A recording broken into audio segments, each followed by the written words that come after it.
ओम नमः शिवाय. Welcome back to my channel Tejas speak. तर यापूर्वीच्या व्हिडिओमध्ये मी तुम्हाला हरतालिकेची पूजा कशी करायचं त्याचे विधिविधान मी तुम्हाला सांगितलं होतं. तर या व्हिडिओमध्ये हरतालिकेचं विसर्जन कसं करायचं हे तुम्हाला या व्हिडिओमध्ये मी आता सांगणार आहे. सो विसर्जन सिंपल आहे, काहीच त्यात जास्त अवघड असं नाही आहे. सो आपल्याला हरतालिकेची पूजा करून घ्यायची आहे, कथा वाचायची, आरती करून घ्यायची आणि त्याचबरोबर गोडाचा नैवेद्य म्हणजे शिरा किंवा खीर आणि वरण भाताचा नैवेद्य दाखवून तुम्हाला घ्यायचा आहे.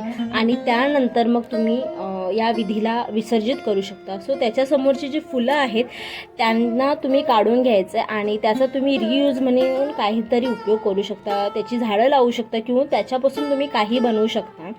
नाहीच जमलं तर तुम्ही ती पाण्याला सोडू शकता. आणि जी वाळू आहे ती वाळू तुमच्या घराच्या कन्स्ट्रक्शनसाठी जर बनत असेल तर तुम्ही ती यूज करू शकता किंवा झाडांच्या अवतीभोवती तुम्ही ती वाळू टाकू शकता. नाही तर मग पाण्याला त्याला वाहू शकता. तर ही आहे सिंपल विधी. आणि जे काही ओटीचं सामान वगैरे आहे ते तुम्ही परत घेऊ शकता आणि तेही तुम्ही तुमच्या वापरामध्ये घेऊ शकता. आणि जे काही फळं वगैरे आहे ते तुम्ही प्रसाद म्हणून खाऊन घेऊ शकता.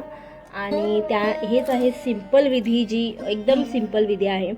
सो मग तुम्हाला हा व्लॉग कसा वाटला हे नक्कीच मला कमेंट करून सांगा. आणि त्याचबरोबर मी इथेच तुम्हाला बाय बोलते. आणि माझे जे इंस्टाग्रामचे 2 अकाउंट आहे त्याला तुम्ही लाईक करा, शेअर करा आणि फॉलो करा.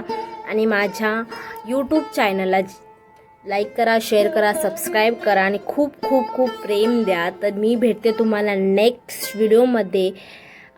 तर इथेच तुम्हाला मी आता बाय बोलते. सो मी भेटेन तुम्हाला नेक्स्ट व्लॉगमध्ये. तोपर्यंत बाय.